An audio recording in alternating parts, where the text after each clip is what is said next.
Dear colleagues, thank you for being here and thank you for this opportunity. It was a great honor for me to be recognized by our community and to be elected to serve as president in this year. And when I was selecting last year the topic for this year's convention, I, of course, had aspirational goals in mind and thinking about how the theme of liberation is going to be hopefully, willfully advanced this year. As reality has it, things are actually much more complicated than we had hoped and anticipated. And in preparing for tonight's speech, I continued thinking about how we can address those very messy times. And in trying to advise that, I thought about things serious and about things that are perhaps a little more lighthearted, about things that are for us, help us uplift in these very, very difficult times. And this is my first suggestion. So I'm quoting Ed Vogue for those of you who maybe are not old enough to know what was the power of Ed Vogue as a power vocal group in the early 90s. Let this be your research assignment. But yes, free your mind and the rest will follow. In other words, knowledge is a prerequisite for liberation. Liberation is impossible without first recognizing and understanding the patterns and practices of oppression and other forms of injustice. And on the more serious note, we need to remember and address the traumatic past.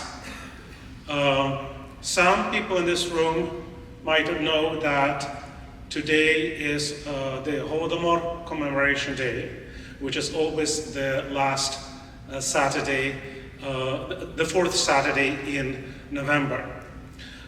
This day of commemoration honors victims of all the terror famines, of which there were many. The one that we know by this name in Ukraine in 1932-33, but we also remember the victims of many other ones. And not only in Ukraine, we also think of Asharshalak in Kazakhstan and other tragic events of this kind. And moving forward requires that we acknowledge and address this traumatic past as well. So how do we practice the goals of liberation in our teaching, our research, our public engagements as academics? I tried to look far and wide, and I found some tips from different places, and I would like to share them with you today. First, here's a colleague who has a PhD in higher education administration, who has worked for many years at different colleges and universities in the US, Keith Edwards, and this is what he has suggested, is that for liberation, we need to first understand that there are patterns of oppression that we are facing. Skipping an understanding of oppression will result in ineffective, superficial, and even harmful efforts at liberation in quotation marks. However, if all we ever do is learn about oppression, that oppression is real, how it works, how it hurts, etc., that learning may actually do harm, as it can undercut our individual and collective agency. In other words, we need to understand oppression, but we should not get stuck on oppression. Liberation work, says Edwards, certainly needs to be done at the systemic level, but we also need to help individuals function and thrive in an oppressive society as we progress towards justice and equity. In other words, we want to change the systems, but we cannot magically change them overnight. This is a process, and in the meantime, we need to practice self-care and care for others who are especially vulnerable to oppression. With a knowledge of how oppression works, a liberation approach pushes us to consider brand new possibilities for ourselves, for other individuals, for social institutions and society. And here I would like to bring another very important intellectual voice, Bell Hooks, and this is from her keynote at the University of Oregon back in 2008. Hooks said that we need to move from focus on casting blame, even though we need to know of who are the agents of harms that are perpetrated, to cultivating transformation. Even among liberal and progressive people, she says, we want to divide the world up into the binary of good and bad guys, so that when we do that, we actually keep the dominator culture in place. Casting blame is a crucial component of dominator's thinking. It helps promote a culture of victimization. When we are more energized by the practice of blaming than we are by efforts to create transformation, we not only cannot find relief from suffering, we are creating the conditions that help us keep us stuck in the status quo. Our attachment to blaming, to identifying the oppressor, stems from fear that if we cannot unequivocally and absolutely state who the enemy is, then how can we know how to organize our resistance struggle? In other words, we need to understand oppression, where it comes, who are the forces perpetrating it, but in the work that we do, it is very important also to understand that organizing our resistance struggle and not getting stuck on casting blame is essential. In developing the theme for this year's convention, I was inspired by Ngugi wa Thiong'o's Decolonizing the Mind, and that was the topic that I selected for the presidential roundtable, and I'm glad that they are recorded, and I'm deeply grateful to all the speakers yesterday. If you were not able to attend, I urge you to watch that recording when it is uploaded to the ASEEES website. And his message that we need to search as our decolonizing goal, a liberating perspective with which we see ourselves clearly in relationship to ourselves and other selves in the universe, for me dovetails with the message of another very important thinker who we sadly lost this year, Frederick Jameson, and his idea of cognitive mapping. And Jameson advances this idea in both psychological, sociocultural, and political sense. In other words, he proposes that what we need to work is to develop a pedagogical political culture which seeks to endow the individual subject with some new heightened sense of its place in the global system, and that practice and a process is a way of making connections, of drawing networks, and of situating ourselves as both individual and collective subjects is something that can advance the goal of social justice and liberation. To recognize that and to address that, we need to talk about a topic that some of you know I've been talking about a lot in the last several years, epistemic injustice and epistemic justice. Why it is so important is perhaps evident for everyone in this room. The most clear example is Ukraine's enduring resistance and how it shocked the global pundit class. In the aftermath of February 24th of 2022, Ukraine defied the expectations, and many in the global expert community had to admit that they knew and understood little about Ukraine and had a habit of recycling uncritically absorbed stereotypes and ideological talking points, many of them of Russian imperialist origin, and were forced to admit to a history of marginalizing Ukrainian studies and ignoring or dismissing Ukrainian voices. In other words, the failure to recognize the agency of Ukraine and Ukrainians and to appreciate their perspectives and concerns testify to the existence of an entrenched pattern of epistemic injustice towards Ukraine, while at the same time the Russian military assault against Ukraine was prepared and has been accompanied by a campaign of epistemic violence against Ukraine.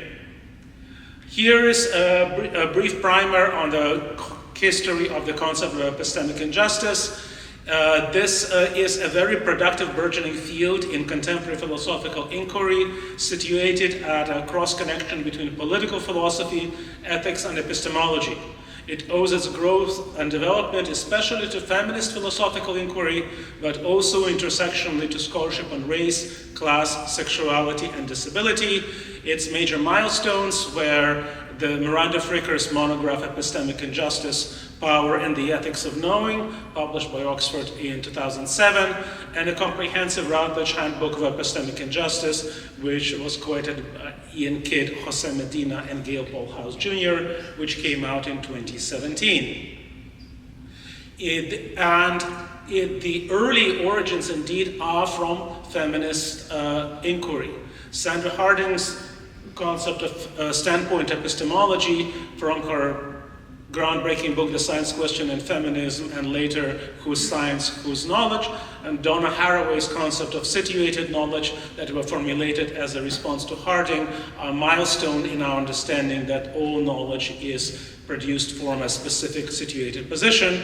And of course, we need to remember that Gayatri Chakravorty speaks of epistemic violence, a concept that is also essential for understanding of the current tragic ongoing crisis in her seminal Can the Subaltern Speak? So in Fricker's book, she identifies two main types of epistemic injustice, which she calls testimonial and hermeneutical injustice. And just taking a few seconds to look at them deeper would be helpful for us. Testimonial injustice is when a prejudice causes a hearer to give a deflated level of credibility to a speaker's word. Examples could be a sexual assault victim's testimony in a sexist society and a black person's testimony in a racist society. In other words, it's caused by prejudice in the economy of credibility. And there also, she talks about a special case of silencing of preemptive testimonial injustice caused by structures of social power. And that this is when the more powerful knowers, the experts, the opinion makers, do not even think that a person from a position X with a particular set of knowledge and experience could have anything valuable to contribute to the dialogue, so they are preemptively silenced. A different version is hermeneutical injustice, and that is when a gap in collective interpretive resources puts someone in an unfair disadvantage when it comes to making sense of their own social experience. And Fricker speaks of practice of sexual harassment in a culture that still lacks this concept developed socially. This is caused by structural prejudice in the economy of collective hermeneutical resources. So corresponding virtues that she identifies. For testimonial injustice, we need to account for the fact that there is identity prejudice and it could impact the hearer's credibility judgment, and therefore it has to be detected in advance and corrected for.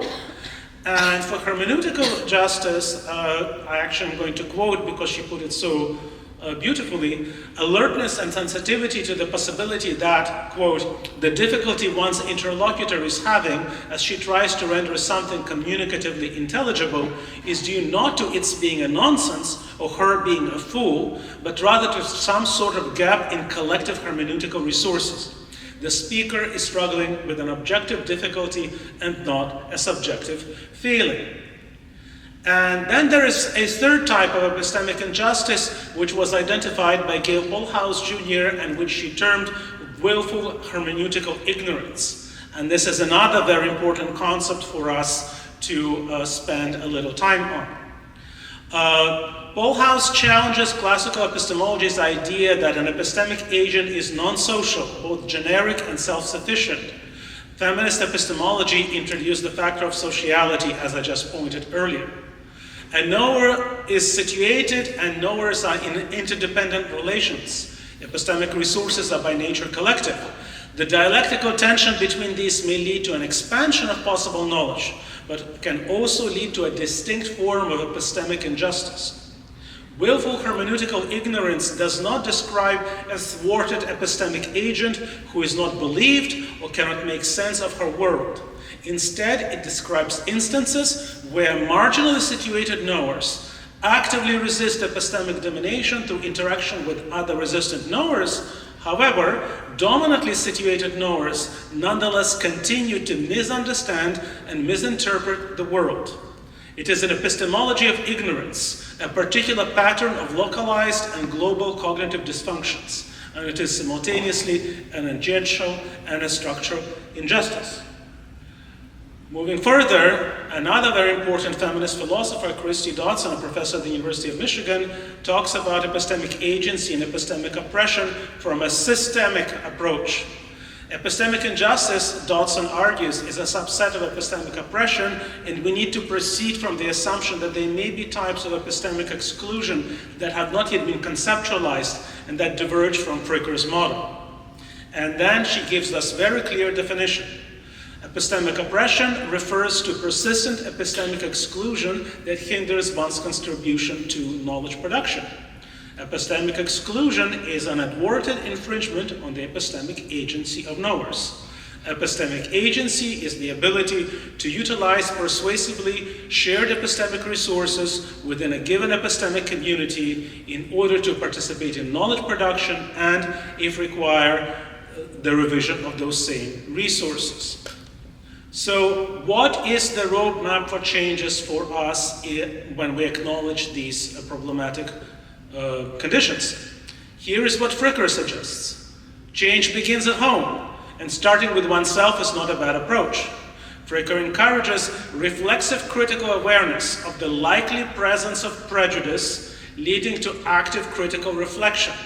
And this is a goal that each and everyone has to practice. In other words, start with ourselves. There is no clear algorithm here, but there is a clear guiding ideal.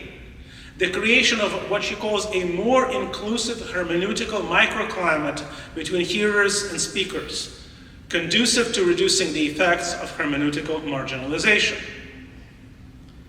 Gail Polhaus goes further to suggest for us a more system approach-based set of suggestions.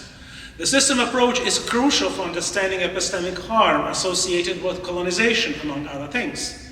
Structures of oppression frame knowers from within the oppressing class as ideal, capable knowers, and knowers from the oppressed class, and class here is not in the Marxist sense, but in the sense of any group of knowers, as less able or incapable knowers. How do we address then testimonial injustice? Is it best to correct an individual within the system, or are there ways of recalibrating the system so that it cannot be misused in this fashion? And she argues that we need to shift away from solutions that rely on individuals to self-correct and towards changes that prevent testimonial exchange from being discounted based on identity prejudice. While those who have previously been excluded are uniquely positioned to identify gaps in the system, individual knowers can only do so much. Filling those gaps may require cooperative efforts from others who do not notice the gaps in their epistemic systems as keenly. Recognizing and addressing prior willful hermeneutical ignorance is key. We also have the problem of exploitative inclusions, calls upon others that then are followed by not listening to them.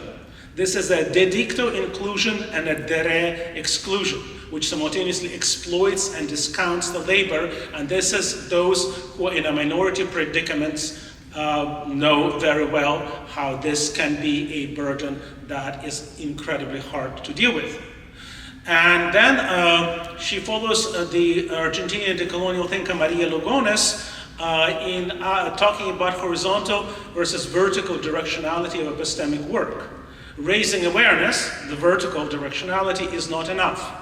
Focusing on agents and not on systems may very well be an oppressive epistemic system in itself.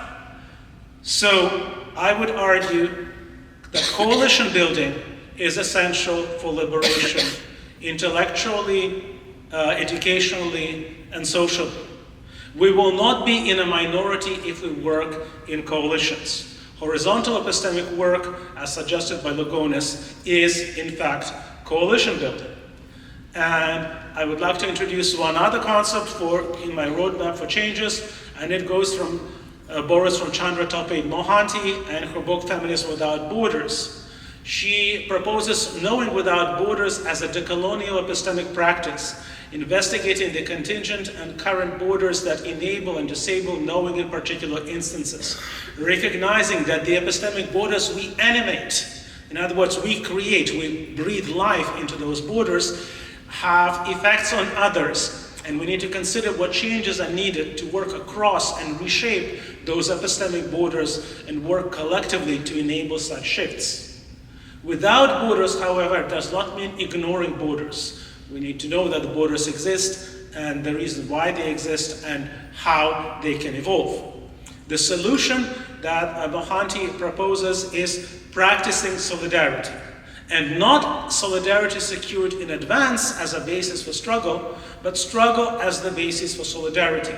Knowledge is not assumed, but it is achieved among knowers struggling together in resistance. The learning experiences need to be democratized further. For far too long, Ukraine has been small on people's mental maps. We can counteract the epistemic violence that is part of the current Russian aggression in Ukraine by addressing epistemic injustice in regard to Ukraine in our academic environments. We are already making great strides in this direction, but much more needs to be done. There is a need for an epistemic paradigm shift. We need to recognize and confront entrenched anti-Ukrainian prejudice, and we should not approach this as a temporary problem in need of a temporary solution. Returning to the status quo ante is impossible. We need to create resources for and encourage the pursuit of studies of Ukrainian language and culture and other languages and cultures oppressed by the Russian Empire, the Soviet Union, and the contemporary Russian Federation. And by culture, I do not only mean literature. As an example that Ukrainians are very familiar with, classical music is an area of enduring problematic exclusion. For years, I've been now trying to convince the Kansas City Symphony, one of the leading symphonies in the US, to include at least one short work by a Ukrainian composer in their programming. For some reason, they keep on finding excuses. They cannot find the notes, they cannot identify the composers, and so on and so forth. We know that in many other places this has happened, but this belief, we just don't know that there are any Ukrainian composers worthy of inclusion, can still be an answer that you can hear in 2024. We need to seek out Ukrainian readings not only on Ukraine-specific topics, but on global, regional, comparative, and theoretical topics. Taras Shevchenko's stunning poem Kavkaz from 1845, which thanks to Alyssa Gillespie we now have in a great new contemporary translation into English, is a pioneering articulation of the anti-colonial solidarity of the oppressed that anticipates the anti-colonial writings of Franz Fanon and others by well over a century. Lesya Ukrainka is an outstanding feminist writer of global relevance, and thanks to the effort, among others, of the publishing program of the Harvard Ukrainian Research Institute, we now have more of her work available in contemporary English translations. Ivan Zuba's Internationalism Russification, which was published in English in 1968, is a dissident Marxist critique of Russo imperialist features of the Soviet project and its neglect by the global left, who think of themselves as self-respecting, thoughtful Marxists, to me is stunning. Do not mislabel Ukrainian artists and intellectuals as Russian, and do not subsume Ukrainian history into Russian is another admonition that will be worthy for us to remember. And there have been excellent panels earlier today where this very topic has been articulated very well. Please listen to the Ukrainian voices. And please understand that the work of undoing any ignorance or unconscious bias on your part is not their burden, but yours. Please be respectful and ethically responsible in your inquiries, and please do not re-traumatize them. Most importantly, practice solidarity. Thank you very much.